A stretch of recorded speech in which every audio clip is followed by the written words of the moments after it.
Okay, 23b by the two dots, about 10, 15 lines from the bottom of the Amud. We're going to our Mishnah. Our Mishnah discussed that when a guy makes a Shavuot, somebody makes an oath that he's not going to eat.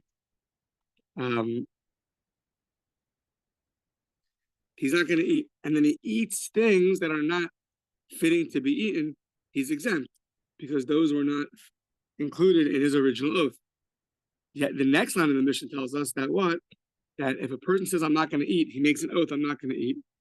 And then he eats things that are not kosher. He eats nevelos, carcasses, trephus, animals that had fatal wounds that ended up dying, or he eats some creepy crawlies, shkatzim v'ramasim, then you are going to be chayiv.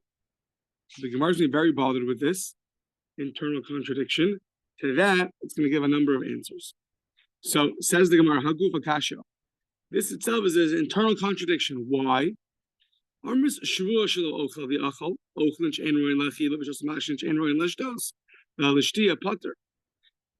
told me in the first line that if I make an oath, I'm not going to eat. And then I eat things that are not edible, I'm exempt, because that's not subsumed under eating. Eating means things that are edible. Things that are not edible are not included in your oath. But then you told me if I say I'm not going to eat, and I ate nevelos v'treifos, shkatzim v'ramasim, carcasses and creepy crawlies, insects, right? So then all of a sudden I'm chayiv. Those are also things that are not fitting to be eaten because those are not kosher. So if included in your words are only things that are fitted to be eaten, then what's the difference? How come when it comes to food that's not edible, I'm exempt, and food that I'm not able to eat, there I'm obligated? What's the difference? What's the difference in the reisha that you're exempt? What's the difference in the seifa that you are chayiv? So we're going to give one answer now and then one answer at the bottom of the next amud. So halo kasha, reisha b'stam, the seifa bet mefarish. The difference is not necessarily categorically, they're totally different things. It's how did you make the shvuah?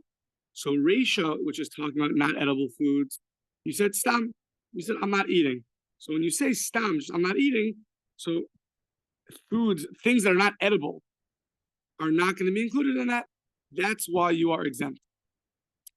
The seifa b'mefarish, but in terms of not eating carcasses or insects, so there you spoke it out. You said, I'm not going to eat insects. I'm not going to eat. You make an oath, I'm not going to eat carcasses, I'm not going to eat insects. And therefore, you are going to be obligated. On that, the Gemara says, how could that be? Mefarish nami gupa dikshi. Amai Moshe Mahar Sinai. We've seen this already many times. You can't make a shvuah on something, an oath, that you're already obligated in. The Torah told you cannot have insects. You cannot eat carcasses. You cannot eat food that was not shackled properly. Once you're already obligated, so then there's nowhere for the obligation to land. It has to land somewhere. It can't obligate you more. No such thing as more. It has to be able to land somewhere. And since you're already obligated in this, so then how could this oath get off the ground? So now we're going to have two answers to this. Rav Shmuel of Rabbi Yochanan. So three rabbis say the army Kollel dvar hamutarim im dvar hasur. We're going to see a lot more about this. Bez Hashem. There's something called an Isser Kollel, that even though the prohibited foods that you are making an oath on are already prohibited to you from Har Sinai, but if you make an oath prohibiting foods that are not prohibited to you, regular shechted foods, and included in your oath is also foods that are prohibited to you, since the oath can obligate you on the foods that are permitted to you, it can also obligate you on the foods that are prohibited to you. That's called an Isser Kollel. Kollel means it includes. Once you're including things that you were permitted to, the oath latches on there and obligates you in those and restricts you from eating them. It'll also restrict you even in the foods that you're already prohibited from eating. So we asked, how can you be prohibited? How can this shvuah, this oath of not eating, not getting any benefit from not eating carcasses, get off the ground? The answer is, you didn't just prohibit that, you prohibited ochel, from eating. Eating includes things that are mutter, permitted, and also now will include the things that are already prohibited. That is the first answer of Rav and Shavuot and Rabbi Yochanan. Reish Lakish Amar Iyata Motzi Eli Mevarich T'Sher Levalim Derbanon Ibestam Aliba the Rabbi Akiva the Amar Adam Oser Atzmo Be Kol Shehu. So what was the whole problem over here? You were already obligated. If you're already obligated, the oath can't get off the ground. It cannot obligate you more. So says Reish Lakish, but if we're talking about a case where you're being obligated in a minuscule amount, that was not something which you were obligated from Har Sinai. From Har Sinai, you're obligated in a olive's worth. But according to the Rabbanan, in a case where you spoke out explicitly, I want to be obligated in a minuscule amount. Or according to Rabbi Akiva, even where you did not speak it out, you just said generally when it comes to an oath, he holds, if you prohibit yourself from eating, it's even referring to a minuscule amount. So according to Reish Lakish, since at Har Sinai we were not prohibited from a minuscule amount, therefore this shvua can get off the ground, because from Har Sinai we're not obligated in a kol shehu. We're only obligated in a kazayis and olive's worth. So machlokes, Reish Lakish, and others, how do we explain this second case of our Mishnah? The first step was we had an internal contradiction, and we said that the first line is talking about general prohibition. You said stam, and the second case is saying where you spoke out explicitly. That the Gemara asked, when you speak out that you're not going to eat carcasses, you're already obligated from Har Sinai. That the Gemara gave two answers. Either what we call an Isser Kollel, you included more in your words than just the carcass. You included things that are permitted to you, and you prohibit yourself from those. Therefore, it can include also things that are already prohibited from you. That's one answer. And now the second answer is Reish Lakish. We're talking about where you prohibited from yourself a kol shehu, even a minuscule amount. That was also not prohibited to us from Har Sinai. Okay. So now getting involved in what we just said. Bishlama Rabbi Yochanan lo Amar ki Reish Lakish. It's very understandable that Rabbi Yochanan, who just gave this answer, did not say like Reish Lakish. He wanted to make the Mishnah according to everybody. According to Reish Lakish, it depends. It's either going to be according to the Rabbanan or like Rabbi Akiva. But according to Rabbi Yochanan, that's going to be a universally accepted Mishnah no matter what. So that was easy. Ela Reish Lakish seems to have a much more difficult understanding of the Mishnah, much more unique, specific case. So Ela Reish Lakish, my time, Rabbi Yochanan, just say like Rabbi Yochanan and Isser Kollel. Isser Kollel, it's a well-known concept. We're going to see a lot more about it coming up. That seems to be the simplest way to read the Mishnah, to understand the Mishnah. Why didn't you say that? Amr Rabbi Yochanan, Amr Lach, you know why? I'll tell you. Ki Amrin and Isser Kollel. When do we say this concept in Isser Kollel? Remember, an Isser Kollel is an exception to the rule of you cannot be obligated in something that you're already obligated in. It's an exception in that area that if I'm prohibited in something, I cannot be prohibited again unless I make my oath on something which is both permitted to me and prohibited. So since it's going to obligate me on things that I'm permitted in, it'll also include things that I'm already prohibited in. But says Reish Lakish, when do I say that? Be'isr haba me'ela. But be'isr haba de'atzmo lo amrinon. I only say that by an isser that comes on its own. But an isser that came through my words, we don't have this exception. What's an example of an isser that comes on its own? And we'll see this more. Rashi speaks it out. So we know on Yom Kippur, you're prohibited from eating. We know that before Yom Kippur, you're prohibited from eating a carcass. So an animal died. You can't eat that. It has to be shechted properly. This animal died. So the cow died. You can't eat the cow. It's called a nevela. It's called a carcass. So now, let's say Thursday. Yom Kippur's on a Thursday, let's say. So Tuesday, the carcass dies. Fine. Now, you're already prohibited on Tuesday and Wednesday from eating this carcass because it's called a nevela. Comes Yom Kippur now, and now you're prohibited from eating. So how do you view this nevela? When you look at this carcass, are you obligated in two things? It's a nevela, and it's Yom Kippur, or no? Yom Kippur can't add a prohibition to already pre-existing prohibition. Since I'm already prohibited in eating this because it's a nevela, Yom Kippur can't add to that. So the Rabbanon learn that since the nevela was already prohibited before Yom Kippur, we should say the rule of Ein Isser Chal Al Isser. You can't prohibit something more once it's already prohibited. But what happened? Came Yom Kippur obligates us not only in not eating carcasses, but it obligates us in not eating anything. So since the Isser of Yom Kippur comes and includes things that I was already permitted in, like your regular foods, it'll also prohibit me from this nevela. And therefore, if a person would eat that nevela on Yom Kippur, he's going to be liable for both.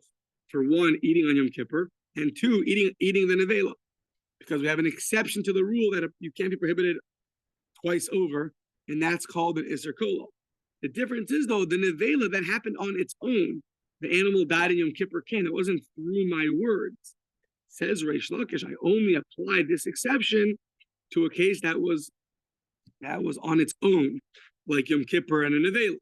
But one that came through my own words, like I swear from eating anything, and that's going to include eating permitted foods and prohibited foods, there Reish Lakish does not agree.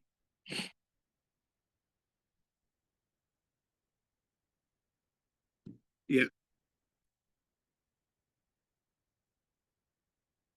Okay, so that's that. Now, Bishlam al Reish Lakish, according to Reish Lakish, who established our Mishnah in a case where you're prohibiting yourself from eating a minuscule amount, so Mishum Halchika Pat Reb Shimon, it makes sense why Reb Shimon exempts you. The Tanya Reb Shimon Omer Kol Shu L'Makos Velo Amar Kizayis Ella Le Korban. We had the opinion of Reb Shimon that in order to get Malkus, so even a Kol Shehu in Olive Torah is going to be enough, as opposed to be obligating in a Korban, in a sacrifice, there you need a Kizayis. So according to Reb Shimon, you're already obligated from Har Sinai in a minuscule amount. So you cannot obligate yourself more in a minuscule amount. So according to Reish Lakish, who learned our Mishnah that we're talking about a minuscule amount, it's understandable why Reb Shimon would exempt somebody. Because according to Reb Shimon, as opposed to everybody else that learns that the general amount of prohibited eating is a kazayitz, is an olive's worth, according to Reb Shimon, it's even a minuscule amount. And he learns that to be biblical. So according to him, you cannot make a shvuah to prohibit yourself from things that are a minuscule amount. So according to that, that's why you're going to be exempt. But according to Rabbi Yochanan, my time of the Rabbi Shimon, the Pater, according to Rabbi Yochanan, who establishes our Mishnah of talking about a general Isser Kollel, not a specific case where you're prohibited in even a minuscule amount, but an Isser Kollel, according to him, why would Rabbi Shimon exempt our Mishnah? He should say you're obligated, because we're not talking about a minuscule amount. We're talking about just a regular Isser Kollel. So says the Gemara, Midi hu taima, elamishum Isser Kollel. Your Rabbi Yochanan's reasoning is all because of this exception to the rule called an Isser Kollel, that when you prohibit yourself from eating, which included in your words are prohibited things and permitted things.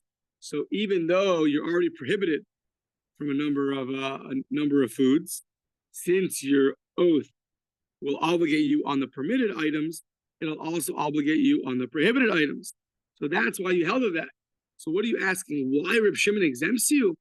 Reb Shimon happens to hold l'tamei the lesle Isser Kollel. Reb Shimon happens to argue on this rule of Isser Kollel. D'Tanya, Rabbi Shimon Omer ha'ochel nevela b'Yom Kippurim pater. Reb Shimon, in that same case where the animal died on a Tuesday, and Yom Kippur comes on a Thursday, so now you're prohibited twofold. You're prohibited from eating because it's Yom Kippur, and you're prohibited from eating this carcass because it's a carcass. So according to Reb Shimon, you're not going to be obligated for eating this carcass because it's Yom Kippur. So if you eat the carcass on Yom Kippur, you will not be obligated for eating on Yom Kippur.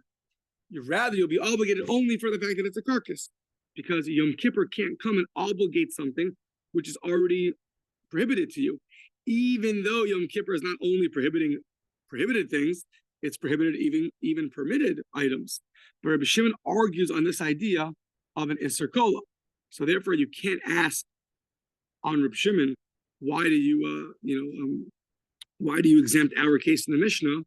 So the answer is because he doesn't hold of an Isser Kola.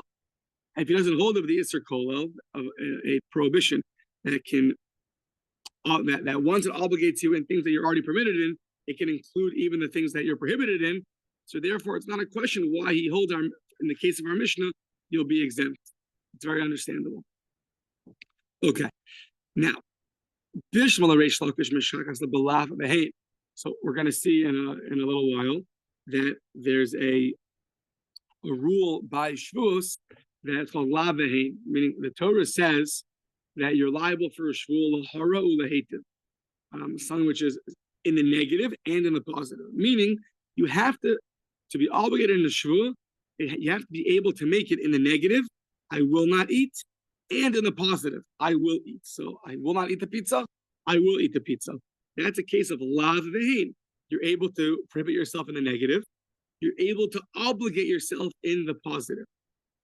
So now, according to Reish Lakish, who established our Mishnah, that we're talking about, you're prohibiting yourself in a minuscule amount. So that example of a minuscule amount, you can have in the negative, you can have in the positive. I will not eat a minuscule amount. I will eat a minuscule amount. That's very good. But according to Rabbi Yochanan, who says that we're talking about where you prohibited yourself in all items, whether it's the permitted ones or the prohibited ones, so according to that, how do you have that both in the positive and in the negative? So, for example, according to Rabbi Yochanan, you're now prohibited from eating carcasses, because even though you're already prohibited from carcasses, but because you prohibited yourself from eating all foods, included in that was permitted foods and prohibited foods. So how do you have that case in a positive way? It's not going to work. You're going to positively do what? Permit yourself to eat things? So you're going to obligate yourself to eat everything? How's that going to work?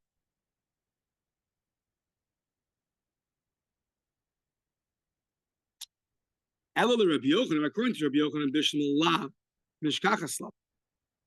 in the negative, it makes a lot of sense that you're not going to eat something. It's going to include things that are permitted and prohibited.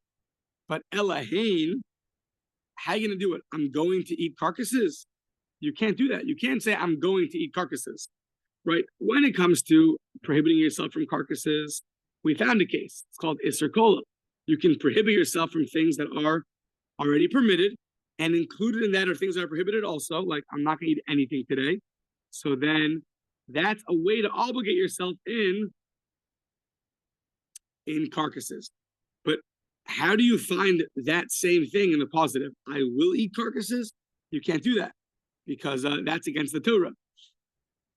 So Elahain heichi mishkachasla. There's no way to obligate yourself in a positive way for eating, of eating carcasses. You can't do that. Since the Torah tells you can't eat carcasses, you can't make a shvua, I will eat carcasses. It's not going to have the ground. You can't nullify a law in the Torah. So that's not going to work. So according to Rabbi Yochanan, even though you found us a way to prohibit yourself from carcasses in the negative, what we call an Isser Kollel, but since we can't find a equal case in the positive, therefore it's not going to work, and therefore we have a big question on you.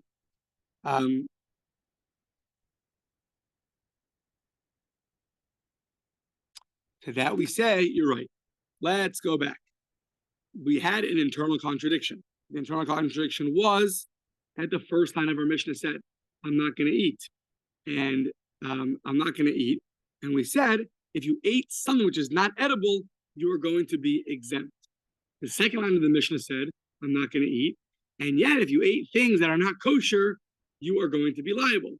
And that we didn't understand how those two could be in the same mission. They're a contradiction. What does not eating mean? Does not eating mean things you could eat or things you can't eat? Make up your mind. If you're exempting non-edible foods, then you should exempt non-kosher foods. And if you're obligating in kosher foods, you should obligate in non-edible foods also. So that was our internal contradiction. So Rava is going to answer that contradiction. Ella kiderava. The Amar Rava said, Shavuot shelo ocha, the achal afer pater. According to Rava, when you say I'm not going to eat something, so I'm not going to eat, what's included in eating? So let's say the guy goes and eats some dirt. Says Rava, you are going to be exempt. You're going to be exempt. Now, says Rava like this. Says Rava, not like earlier that our first answer was the first line is general and the second line is specific. To that we asked, how do you prohibit yourself from specific things? You're already obligated in it, etc., etc. According to Rava, keep it very simple. I'm not going to eat. And you're not specifying what you're not going to eat. I'm not going to eat. And yet the first case says if you eat things that are not edible, you're going to be exempt. And the second line said if you eat things that are not fitting to eat because they're not kosher, you're going to be liable. So how do we understand that? So up until now, we understood that a carcass was the same as food that's not edible. They're both not fitting for me. So when I say I'm not going to eat, included in eating are only things that are fitting for me, which would exclude anything that I can't put into my mouth. So that we had a contradiction. How come, plastic you're exempt for, but, but a cheeseburger you're going to be obligated in? What's the difference? According to Rava now, both cases are cases of stam, meaning you didn't specify. You said, I'm not going to eat, okay? But Rava makes a difference. Rava says that dirt is something which is not edible. And therefore, if you say you obligate yourself to not eat anything, dirt is not going to be included in that because dirt in its essence is not fitting to eat. It's not a food. However, a carcass is a food, right? The meat of a non-kosher animal is still meat. It still is food. It's just the Torah put a prohibition on it. So to speak, the lashon is it's like it's riding on top of it, the Isser, that's what it's called. So, but it's still a food. So Rava says there's going to be a big difference. When I say I'm not going to eat, what I mean to say is I'm not going to eat things that are edible, things that are able to eat, excluding things like dirt. However, things that are not kosher, those things are edible, not to Jews, but they are food. It is a food item, and therefore, if I go and I eat that, I will be obligated.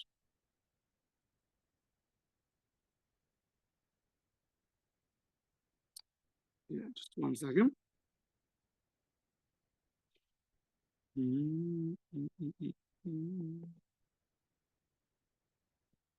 Yeah, okay. Okay, good. So that is how we're going to answer for Rabbi Yochanan, our Mishnah. Amar Rav Mari, says Rav Mari, I want to bring a proof to this, that a nevela, a carcass, or let's say in our mind, a cheeseburger, right? Non-kosher food, basically, are things that since they're edible, so they're going to fall under the category of food for certain things. So you can't eat it, but if you obligate yourself from eating, this will be included in that. So says the Gemara,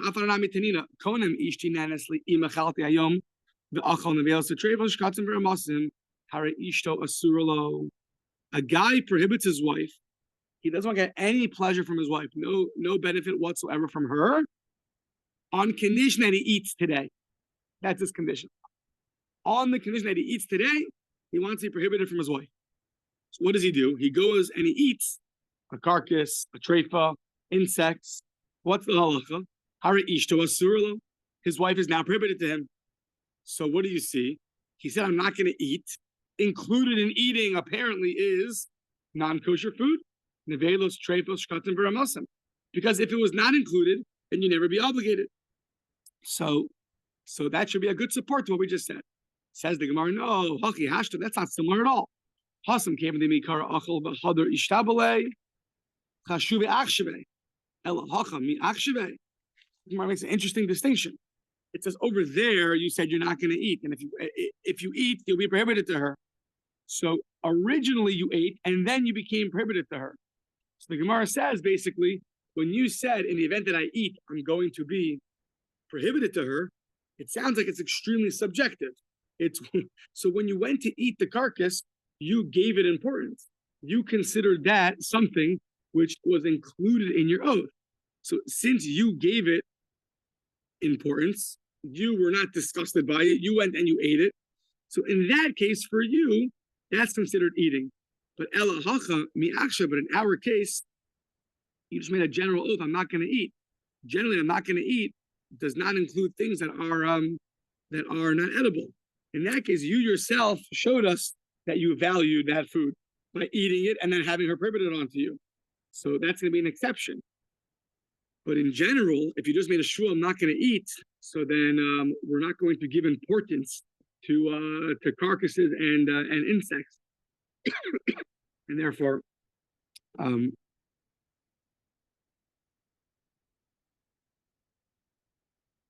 you just can't bring a proof. You just can't bring a proof from that case to our case. Maybe it's different over there because you yourself gave importance to it by going and eating it. So once you went and ate it, so you show that you're not disgusted by it. It's a food to you, so therefore it was included. But if you don't do that, you can't bring a proof that a nevela is subsumed under the category of kosher or not. Okay. Amar Rava, my taima demand isla iser kola. So, getting involved in a little bit nitty-gritty halachas over here, meaning we have a concept that a prohibition cannot prohibit you twice. We have an exception to the rule called an iser kola. As long as it can latch on to things that are permitted, it could then prohibit you from things that you're already prohibited in. Today we're asking, what's that reasoning? That the Gemara says it's mida dehavia iser mosif. There's another exception to the rule called an iser mosif. And they're different. One's an iser kollel, and one is an iser mosif. So let's give an example. What's going to be an iser mosif? So I guess let's start the other way. In iser kollel, we keep saying it's something which you're adding onto yourself something with your oath, or other cases like Yom Kippur and Nevela. So it since it prohibits you from more things that are permitted, it can prohibit you things from things that are already prohibited in. That's an iser kollel. In Isser Mosif is you're adding onto the object itself something which it was never obligated in. So, for example, let's say chela, there's special fats that I can't eat, but the mizbeach could eat. Right? You can bring up fats onto the mizbeach, onto the altar. So now let's say that became prohibited also. Let's say that became nosar. You left out the forbidden fats overnight. Now they are nosar. They're prohibited. So that's called an isser mosif. You added onto this item, this object of fat. It was already prohibited because it's chela, so I can't eat it. But now it became nosar. So before now it was permitted to bring to the altar. Now it's prohibited. So therefore, that's going to be that's called an isser mosif. You're adding onto the object itself another isser. Yeah. Okay. So says the Gemara, the reason why the opinion that holds an isser kollel works, he said, is just like an isser mosif. As long as I can latch onto something, whether it's to obligate the person in things or it's to obligate the actual item, so then it'll take effect. Uman de potter de lesle. And the one who does not have an isser kollel, he disagrees with the idea of an isser kollel, meaning Reb Shimon we had by the Nevela Yom Kippur case, that you're not obligated for eating on Yom Kippur if you ate a carcass. You're only obligated for eating the carcass. So why does he hold that? Why does he hold that opinion? Uman de potter, who does not agree with isser kollel the lesle, ki amar be'isser mosif b'chad chaticha b'b'shtei chatichas lo amrinan. You want to tell me that he says, when do we say an isser mosif? We only say an isser mosif when it comes to one item. like one item of fats. That object of fats, which is prohibited to me, permitted onto the altar, there you can obligate it with another prohibition of the fact that it was left overnight. So, but to go from one item to another item, so that it's not able to do. So in the case of an Isser Kollel, right, so that you're going to obligate yourself now, all carcasses are going to be prohibited to you because of the Isser of Yom Kippur. An Isser Mosif only works when it's on one item, not on two items. So since we only found this exception to the rule in one specific area where the item itself became more prohibited, so therefore it's limited to only that case. In Isser Kollel, though, has a very wide range. You're prohibiting yourself, and all carcasses are also now prohibited under not eating on Yom Kippur. That's a big jump. We never found such an exception to the rule.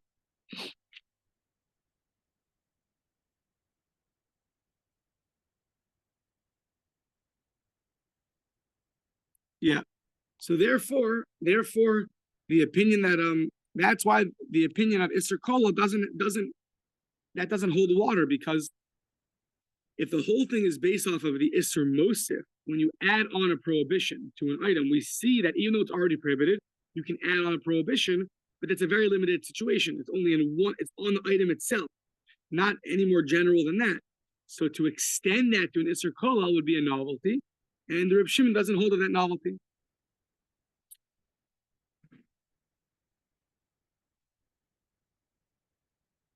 The Amar Rava says, Lamanda Isla Isser Kollel, according to the opinion that says there's an Isser Kollel that you can include in your words, are prohibiting yourself from things that are permitted, and therefore it can prohibit yourself from things that you're already prohibited in.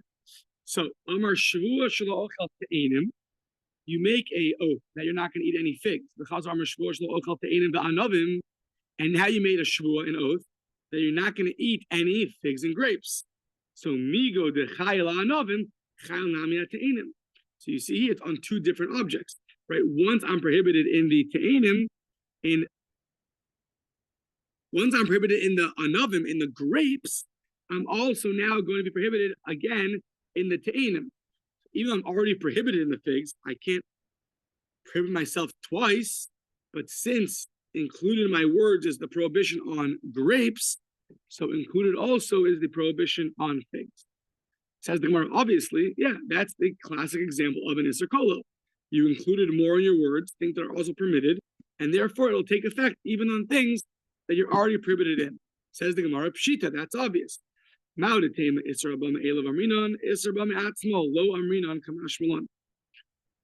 Maybe you would have thought that a Isser Kollel is only by things that happen on their own, like a Nevela and Yom Kippur. But things that come from your own words, so there you can't obligate with your own words twice over. Maybe you'd have thought that that's not going to work, even with an Isser Kollel. This novelty of an Isser Kollel, an exception to the rule that you can't be prohibited twice, would only apply in a case that's similar to a Nevela, a carcass on Yom Kippur, where it came on its own. It didn't come through your own words.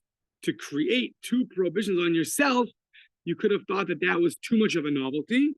Kamash on that note, once we have this concept of Isser Kollel, at the end of the day, even though you're prohibited by something, even if it came from your own words, but if you prohibit yourself again more inclusively, so then you could be obligated even on something that you're already obligated in. Okay. Now, on this idea that you are on this idea that you prohibit yourself, that even though something which you created, like an oath, you can still apply the concept of an Isser Kollel, that you can prohibit upon yourself things that you're already prohibited in by prohibiting to yourself things that you're permitted in. So we're going to ask on this. So Masiv Rava Brei de Rabba asks Rava, the son of Rabba, the following case. There's something which if you eat it, you're liable, you eat it b'shogeg, inadvertently, you're liable 4 sin offerings and 1 guilt offering. The Eluhain. What's the example? Tami sha'achal chelev v'hu nosar mina mukdashim b'yom kippur. You are impure. You ate chelev. So eating chelev is 1. V'hu nosar is 2. It's left over. Mina mukdashim. It was something which is holy, and you're impure. That's 3. You did it on Yom Kippur. That's 4. And that's the 4 chatos. And at the end of the day, you're liable for what we call me'ilah and asham me'ilos, because you misused something which is holy. That's called me'ilah. That you're liable. So 4 sin offerings, 1 guilt offering. 4 chatos, 1 me'ilah. Fine. Reb Meir tries to add, Omer, Afim Shabbos ve'otziu chayah. I have a 5th case for you. Let's say it's in my mouth and I carried it from a private domain to a public domain, or I carried it 4 amos in a public domain. I'm also liable. I'm liable for a 5th case. So why do you say only 4? I can add on a 5th case. So the rabbi said to Reb Meir, no, we're not talking about a Shabbos. Amrlo einam and a shame. We're not talking about being liable on Shabbos. We're talking about specifically eating, prohibitions regarding eating. Therefore, we didn't count the carrying on Shabbos. So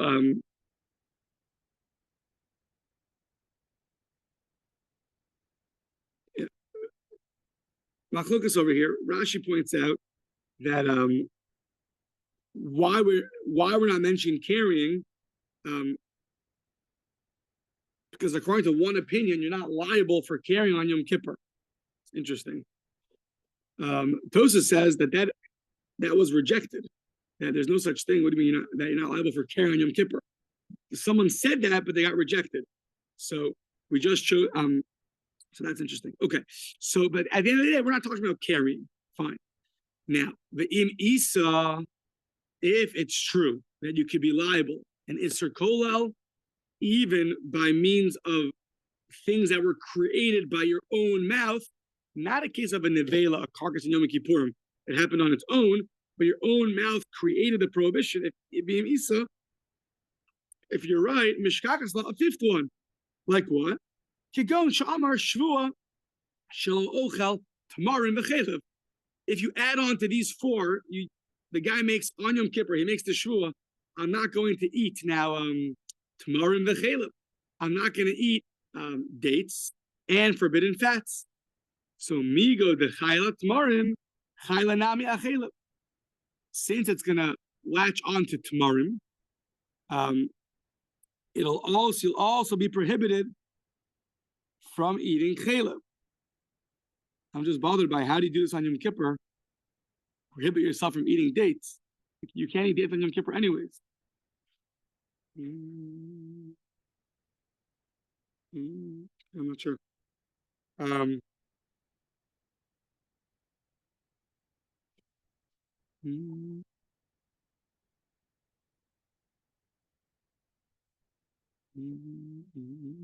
second, sorry. Isn't there a thing about fasting but not fasting where you can eat just a tiny amount within a certain period of time on Yom Kippur? Only if it's health related. But would that apply in this case? You say maybe that's the case we're talking about. That's a good point. Yeah, I don't know. Just popped into my head. I don't know. You're already obligated Yom Kippur, so we're asking now. There should be a 5th case. The 5th case is you make a shvuah on Yom Kippur. You can't eat dates and chelev. The problem is though you're already obligated not to eat dates. So Donna's suggesting maybe it's a unique case where you're eating a minimal requirement in a certain period of time, which is not considered the category of eating, maybe on the highest biblical level. Maybe that's what we're talking about.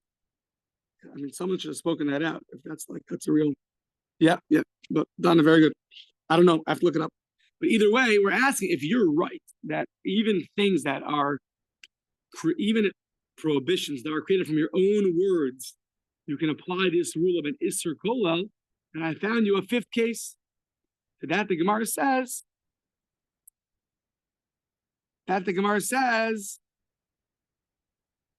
Kikatani Isra Bam'ela. Isra Bam'at Wakatani. It says the same way we're not talking about carrying on Shabbos, we're also not talking about prohibitions that came from your own from your own mouth. There are prohibitions that came from only on their own. I'm thinking now though.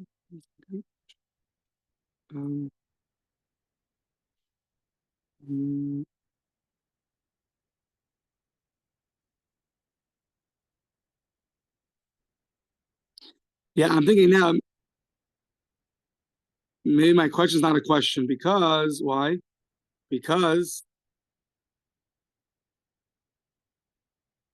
maybe Erev Yom Kippur, the same way this animal was. I think this answers my question. The same way the animal was obligated, its forbidden fats were obligated before Yom Kippur. But let's say it died on that Tuesday, and now it's forbidden fats, right? Its fats are forbidden to you. So let's say you made an oath. Let's say Yom Kippur is a Thursday. So Tuesday and the animal dies. Wednesday, so it's for sure the fats are forbidden to you. Let's say on Wednesday you made an oath that I'm not going to eat figs and chela, or the forbidden fats. So that's an example of, even though the fats are already forbidden to you, but since your oath was able to prohibit you from eating the figs, it'll again prohibit you from eating the chela. So that was on a Wednesday, and now Yom Kippur came. So now on Yom Kippur, if you eat the fats, I think that's the easy answer. You'll be prohibited 5 times over, not 4 times over, because you're prohibited again with your Shavuot. So you're prohibited from the fats because it's a fat, and the Torah says, but your own oath is also obligating you from eating that fat. So that's probably what the Gemara was thinking. That's the 5th case. So that's the Gemara answer. We're not talking about cases where you created a prohibition from your own mouth. We're talking about where you were already obligated, and it came on its own. Sorry. It's an Isra Habla Me'elav. It came on its own. Says the Gemara, is that true? One of your examples, we're going to have 6 questions on this, which will basically lead us to the next Mishnah. Says the Gemara, Bahare Hektish. What does that mean? Your example is Hektish. Hektish is you with your own mouth sanctified it. So you are talking about cases that your own mouth prohibited. Says the Gemara, no. It's talking about Bechor. When it said Hektish, in this example, it's talking about where it's a Bechor, which was sanctified as soon as it came out of the womb. That's one answer. A second answer is we're only mentioning things that you can't annul. Things that you could annul, that you can get out of by going to a chacham and saying, oh, if I only would have known this would have such terrible ramifications on me, I would never have made that shvuah, and you could get out of it. But things that you can't do, that we didn't teach. Says the Gemara, what do you mean? Haray hektish.